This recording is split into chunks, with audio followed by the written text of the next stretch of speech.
Hi, this is Alonzo Bodden. I want to welcome you to episode 384 of my podcast, Who's Paying Attention? I'm recording from the La Meridian Hotel in Tampa, which is a bit overrated. If you're ever staying in downtown Tampa, don't waste the money on La Meridian. Anyway, I had to wait to record the podcast because, as you may or may not know, Donald Trump had amazing news. It was a big development. It was a huge development, and we all had to wait for it to see what was going to happen. Did he start reading books, or who knows what it was going to be? Well, now we know what it's going to be. Ladies and gentlemen, for $99, only $99, you can get your Donald Trump superhero NFT. That's right. What's an NFT? Well, I'm not really sure, but according to Donald, it's a digital piece of art, and it shows him as a superhero. Some say he was watching, he was watching Amazon, and he saw Homelander on that show and said, I want to be that superhero. Nobody really knows, but he's really pushing these things. Only $99. And get this, Christmas is coming, and they make great gifts. Now, I'm sure by now you've seen this. It is actually Donald Trump drawn as a superhero, and many Trump supporters are kind of not really Trump supporters anymore because they're finding out who Donald Trump really is. That's that is the only way to describe it. For example, one of the insurgents who goes by the name Baked Alaska, he was one of the guys who attacked the Capitol. He's going to jail. He's been sentenced, and he's only been sentenced to 30 days. His name is Anthem Joseph Johnnet. Yeah, he's going to jail for 30 days, and he's saying, I am not going to jail for an NFT salesman. Well, guess what? You are going to jail for an NFT salesman. Why? Because Donald Trump's been a con man from day one, and now you're finally seeing it. That's all. There's another guy out of Iowa who's going to jail. I think he got sentenced to 5 years. It's the same thing. They're all upset now. They're like, wait a minute. He's just a huckster in it for the money?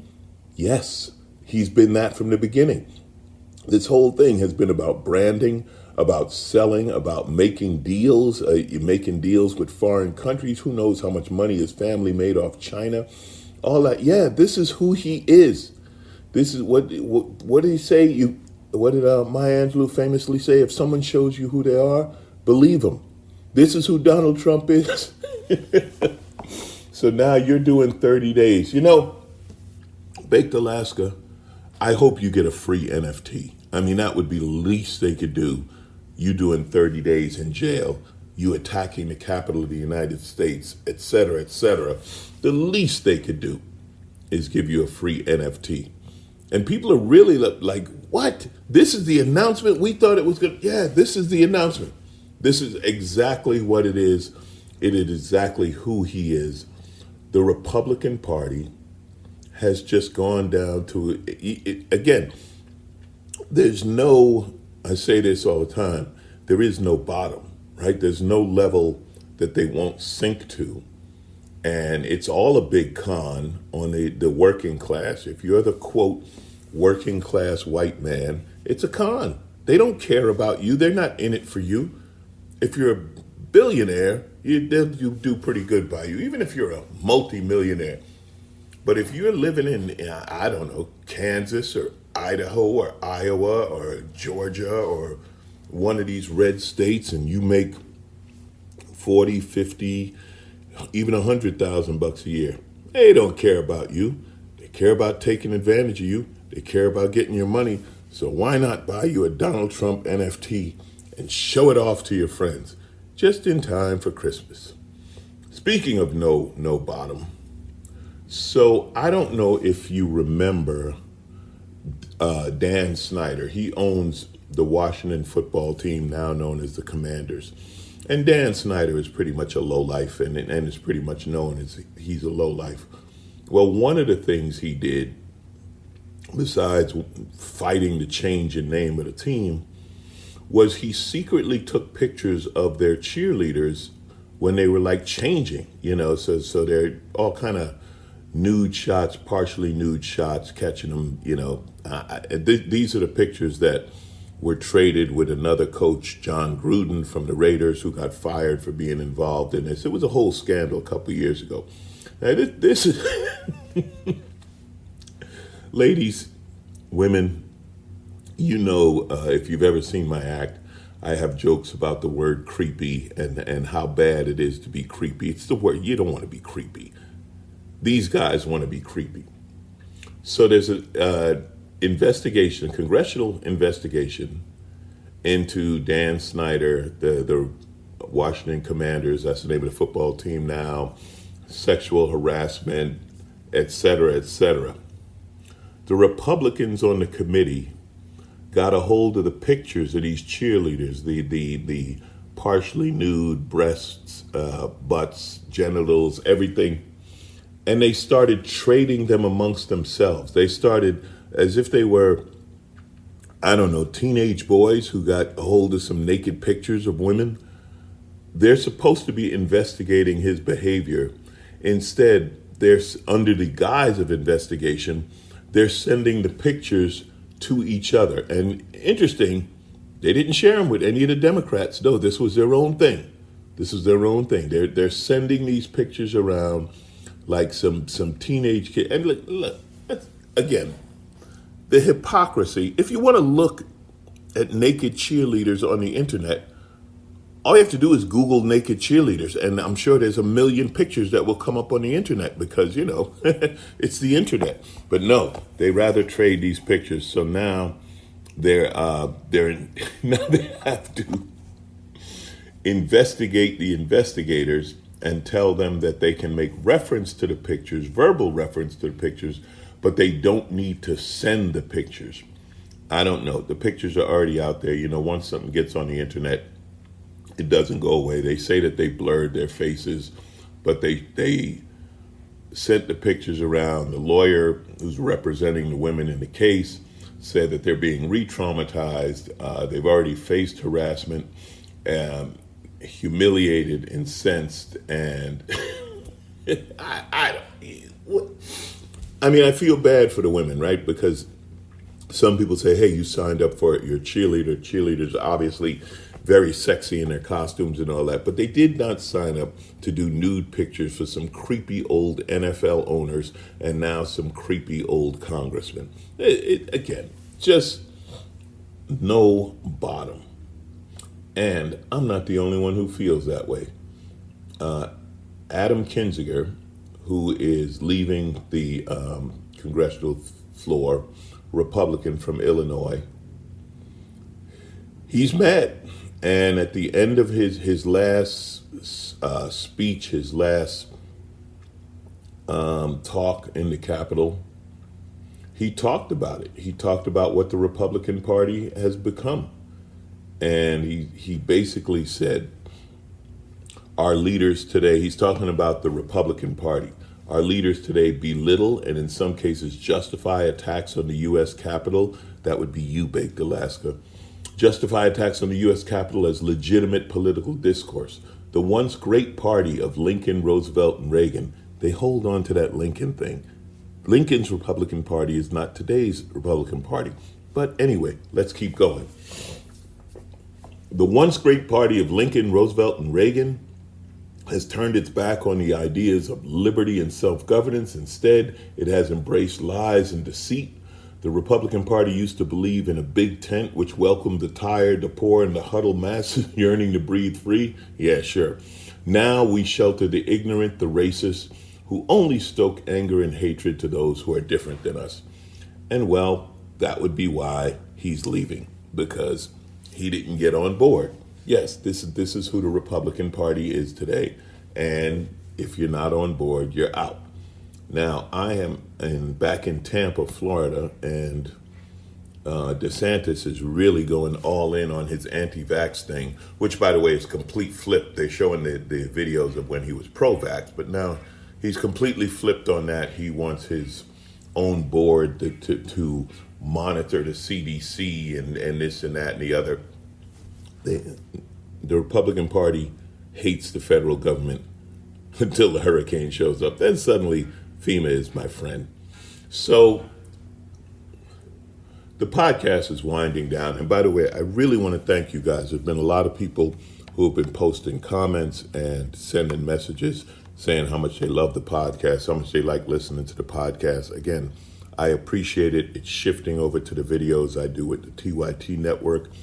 You'll still get plenty of content from me, but thank you. Now, this is an interesting thing that I just want to, think out loud about.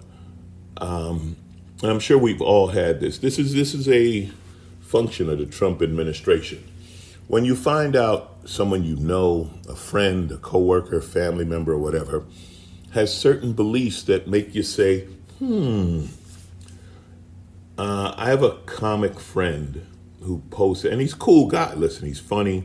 We're friends. I don't expect to 100% agree with everything that a friend says. Okay, as you guys know, I joke about it, but I'm friends with Adam Carolla and Joe Rogan, and they make that a little difficult. And I'm going to talk about that a little in a minute. But he posted a video, a Hillary Clinton joke video, and he said, remember in 2016 when we almost elected a woman?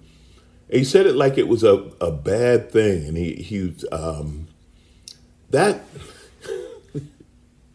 that blows my mind. It gives me a bit of side eye looking at him, because this isn't 2016. Like maybe in 2016 you had that view. Now we went through the Trump administration. You know who Donald Trump is, was, and ever shall be.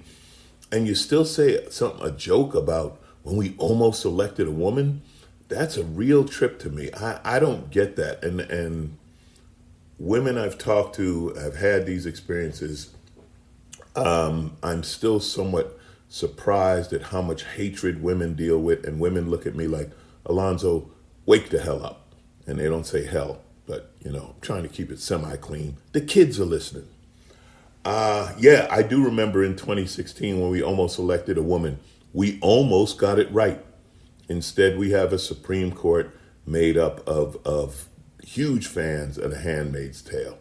This same guy talked about the trade for Brittany Griner, getting her freedom, and how wrong that was, and so on. And it just, man, it kind of tests you. Now, I talk about Rogan and Carolla, and I'll tell you my history with Joe Rogan, and this is why I'm okay with Joe Rogan. When I say I'm okay with Joe Rogan, I'm talking about me personally, okay?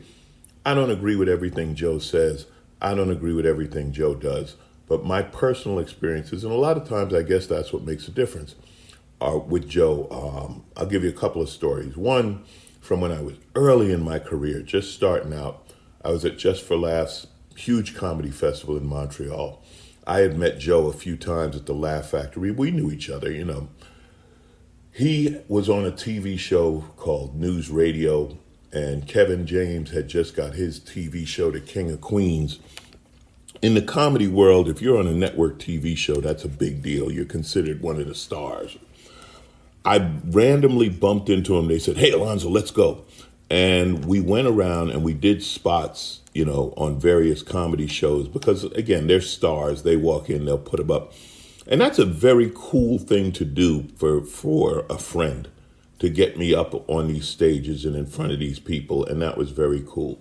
The other thing he did that was really funny and interesting to me. Now, when it comes to medicine and all that, you talk about the ivermectin and this and that, Joe has always been a guy who's done weird supplements and vitamins and this and that. So I'm not surprised by any of that. I've joked numerous times. I'm not getting my medical advice from Joe Rogan. But if the apocalypse hits, I might not mind being at the compound because he knows how to hunt with a bow and kill animals and all that. You got to eat.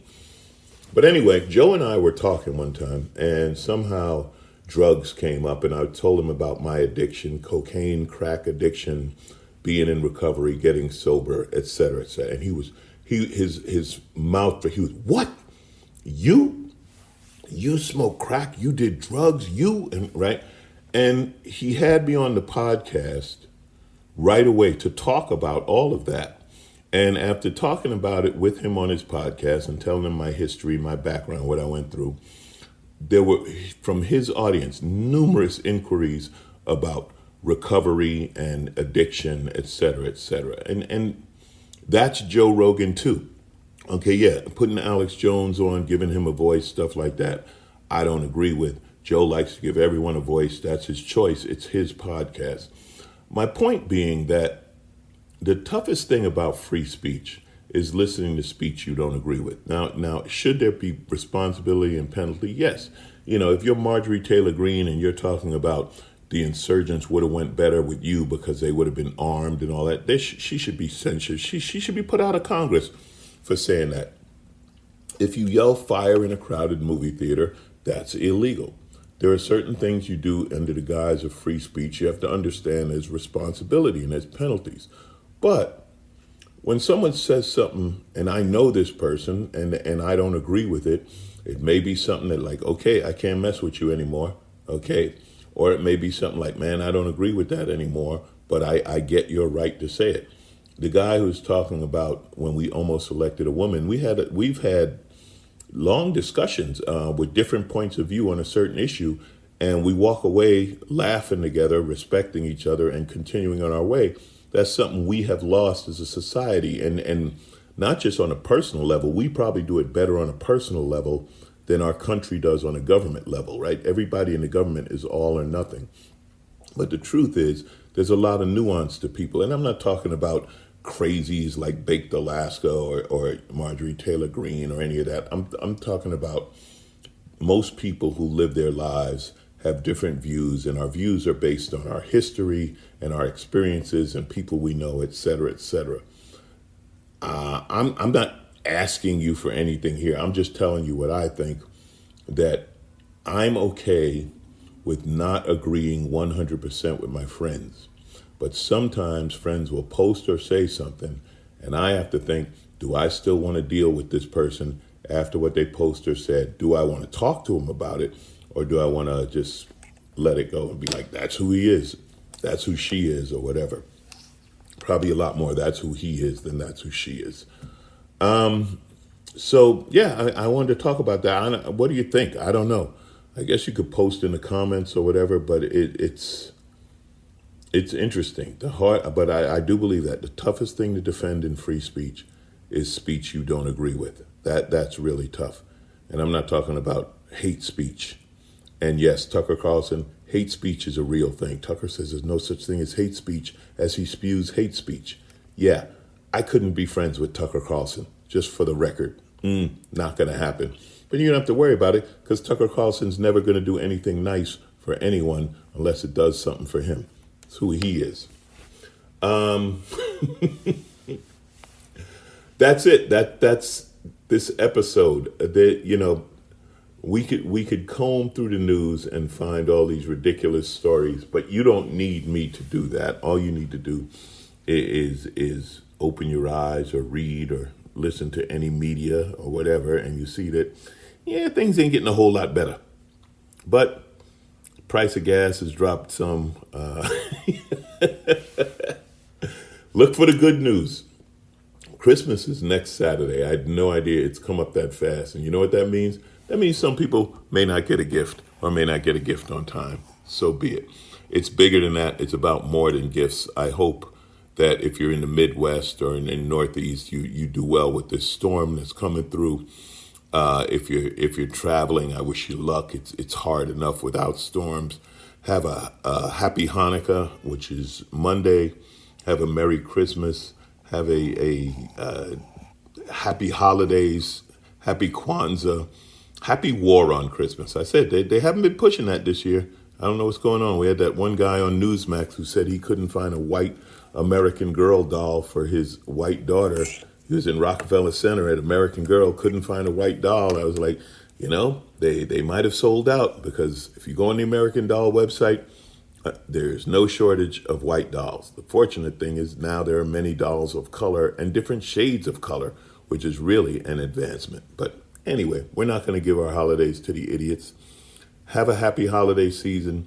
Be safe. Keep laughing. I got one more podcast to do before I'm out. And once again, thank you all for all the support over the years. This is my last weekend on the road. I'm finishing up the Wait live stand-up tour. And over the next, Christmas Eve, I do the Merry Erev Christmas, which is a Jewish Christmas show at the Laugh Factory, one of my favorite shows of the year. We'll have a ball doing that. And I'll be bouncing around the week between Christmas and New Year's around LA doing spots. So again, stay funny, keep laughing, stay safe. Who's paying attention? You are. You people are the best. Thank you.